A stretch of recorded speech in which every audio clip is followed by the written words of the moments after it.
استاد کی آپ خوشامد کر سکتے ہیں، اپنے ماں باپ کی آپ خوشامد کر سکتے ہیں۔ تھوڑی سی بات پہ ماں باپ خوش ہو جاتے ہیں، باپ چار پائی سے پاؤں نیچے کرنے لگے، آپ جوتا سیدھا کر دو۔ باپ نے کہا پانی چاہیے، آپ پانی کا گلاس لائے، ذرا ادب سے سامنے کر دو۔ باپ نے کوئی بات کی ہے تو سر جھکا کے ذرا سن لو۔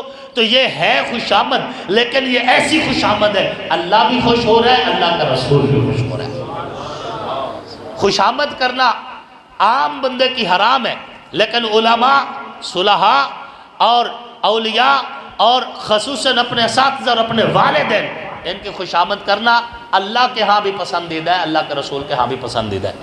یہ بات ذہن میں رکھنا۔ تو تین بندے ایسے ہیں جن کی عزت کرنا خدا کی عزت کرنے کے برابر ہے۔ نمبر ایک، بوڑھا مسلمان۔ نمبر دو، حامل قرآن، جس کے سینے میں اللہ نے قرآن رکھا ہے، جس کے سینے میں اللہ نے قرآن رکھا ہے، جس نے حامل قرآن کی عزت کی، اس نے گویا کہ خدا کی عزت کی۔ اور نمبر تین، عادل بادشاہ، جو بادشاہ بھی ہے اور عدل پسند ہے، انصاف پسند ہے، اس کی بھی جس نے خوشامد کی، اس نے گویا کہ اس کی بھی جس نے عزت کی، اس نے بھی گویا کہ خدا کی عزت کی۔ حامل قرآن کا یہ مقام ہے کہ اللہ کہتا ہے جس نے قرآن والے کی عزت کی، اس نے گویا کہ میری عزت کی۔ بات بھی سمجھ میں آتی ہے؟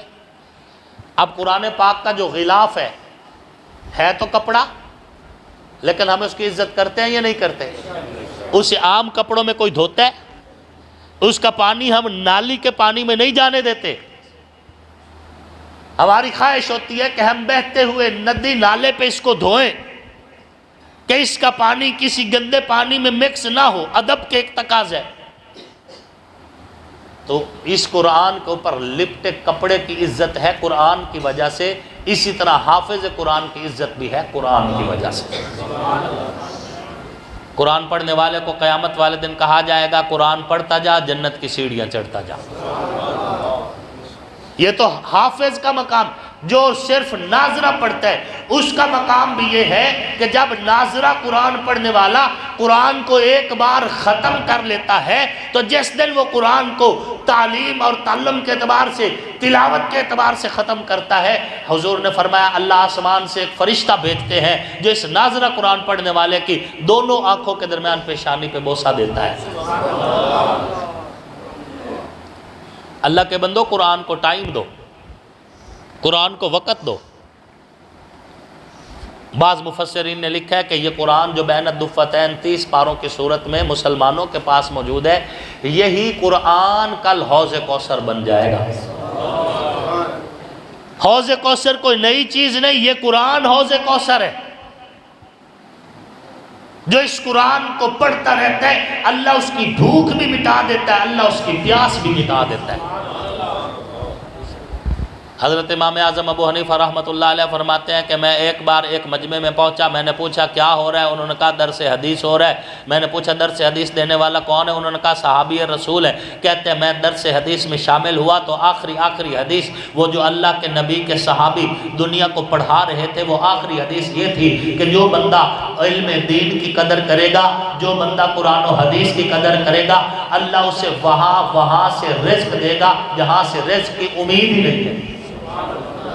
یرزقہ من حیث لا یحتسب، اللہ وہاں سے رزق دے گا جہاں سے اسے رزق کی توقع ہی نہیں ہے، اسے وہاں سے رزق ملے گا۔ تو رزق کی ذمہ داری آپ اللہ پہ کیوں نہیں چھوڑ دیتے؟ ویسے مفت کی ہم اپنے ذمہ لیے پھر رہے ہیں، اتنا بڑا بوجھ اپنے سر پہ اٹھائے پھر رہے ہو۔ اللہ کی قسم آپ رزق کی ذمہ داری اللہ پہ چھوڑ دو، اللہ تمہاری ذمہ داری قبول کرنے کو تیار ہے۔ اصل بات یہ ہے کہ اب ہم خود ساری ذمہ داریاں سمیٹنے کی کوشش کر رہے ہیں، تو اللہ کہتے پھر ٹھیک ہے، جب خالق والا رب والا کام یہ کرنا چاہتے تو کر کے دیکھ لے۔ آپ کے ذمہ صرف سعی کرنا ہے، کوشش کرنا ہے بس۔ اب اس میں رنگ بھرنا، اس میں پھل پھول دینا، اس میں خیر برکت نازل کرنا، یہ اللہ کا کام ہے۔ آپ جتنا بھی بھاگ دوڑ کر لیں، آپ اپنے مقدر سے زیادہ نہیں لے سکتے۔ اس کو ایک مثال سے سمجھا دیتا ہوں۔ آپ کے پاس ایک پانی کی ٹینکی ہوتی ہے، اس میں 100 گیلن پانی ہے، 100 گیلن ان کو بھی مل گیا، 100 گیلن مجھے بھی، 100 گیلن آپ سب کو مل گیا۔ اب اس میں سے ایک ٹوٹی لگاؤ تو پانی کتنا نکلے گا؟ 100 گیلن ہے جو اتنا ہی. ایک ٹوٹی لگاؤ تو پانی کتنا نکلے گا؟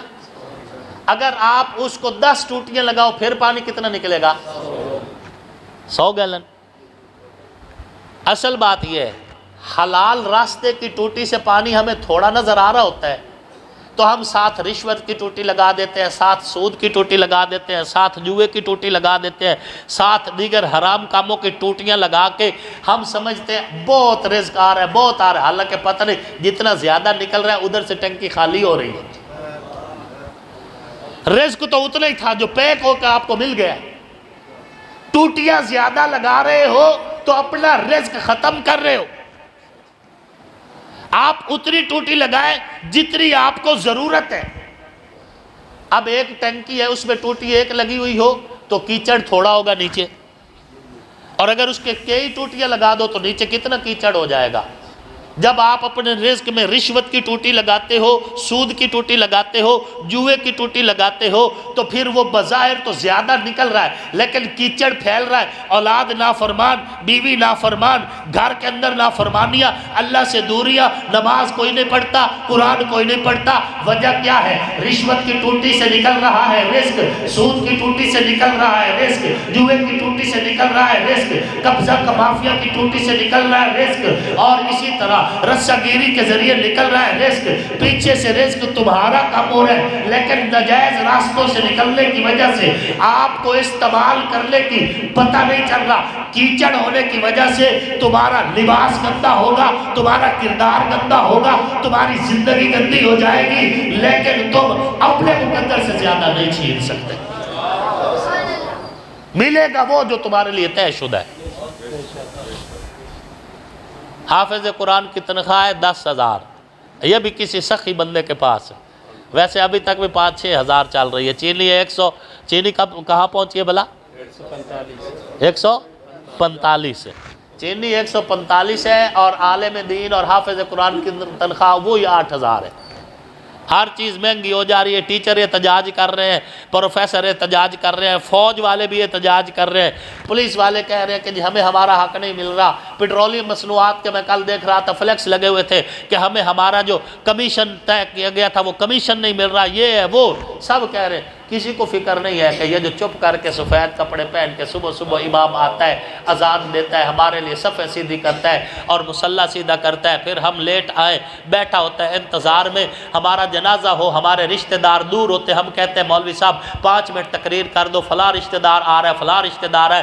رشتہ دار بعد میں آتے ہیں. امام صاحب کفن کاٹ رہا ہے، کفن سی رہا ہے، نگرانی میں غسل دے رہا ہے. امام صاحب میت کو سب سے پہلے میت کے پاس پہنچے ہوئے، رشتہ دار بعد میں آتے ہیں، امام پہلے آیا کھڑا ہوتا ہے. کسی کو فکر نہیں کہ یہ جو سفید پوش ہے، سر پہ رومال لپیٹے، سفید کپڑا پہنے، چپ چاپ اللہ کے دیے پہ راضی ہے. کچھ خیال ہم نے اس کا بھی کرنا ہے. اس طرف کسی کا کوئی خیال نہیں. پھر بھی اس حافظ قرآن کا گزارا چل رہا ہے. چل وجہ کیا ہے؟ اللہ نے اس کے خرچے گھٹا دیے. بیماری کا خرچہ گھٹ گیا، رشوت اور جو ہے تھانے کا خرچہ گھٹ گیا اور کچہری کا خرچہ گھٹ گیا. یہ سارے خرچے کم ہو جاتے ہیں اور اللہ اس کے اسی میں اتنا رزق اور برکت دے دیتا ہے کہ وہ ہم سب سے خوشحال زندگی گزارتا ہے. سامعین محترم، قرآن عزت دیتا ہے، قرآن عزت دیتا ہے. تو میں عرض کر رہا تھا کہ یہی قرآن کل حوض کوثر بن جائے گا. قرآن کوئی نئی چیز نہیں، حوض کوثر ہی قرآن ہو، اتنا تمہیں حوض کوثر پہ مل جائے گا. اب فیصلہ تمہارے ہاتھوں میں ہے. تمہیں بڑا، مجھے بھی پتہ ہے من آنم کے من دانم، اور آپ کو بھی پتہ ہے ہم قرآن کو کتنا ٹائم دے رہے ہیں. جب سے یہ فیس بک، ٹویٹر اور فلاں چیزیں آئی ہیں، قرآن کو اب کوئی دیکھ ہی نہیں رہا. قرآن کے لیے ایپس بنی ہوئی ہے، کوئی کھول کے پڑھتا ہے، کوئی خوش قسمت ہے تو بڑی بات ہے. لیکن قرآن جو گھر میں پڑھا ہے یہ 30 پاروں کی صورت میں، ایپس میں بھی پڑھنے سے قرآن کی تلاوت تو ہو جاتی ہے، لیکن اس قرآن کو کھولو نا جو 30 پاروں کی صورت میں 2 گتوں کے درمیان ہے. یہ قرآن تم سے بات کرنے کو بےتاب ہے.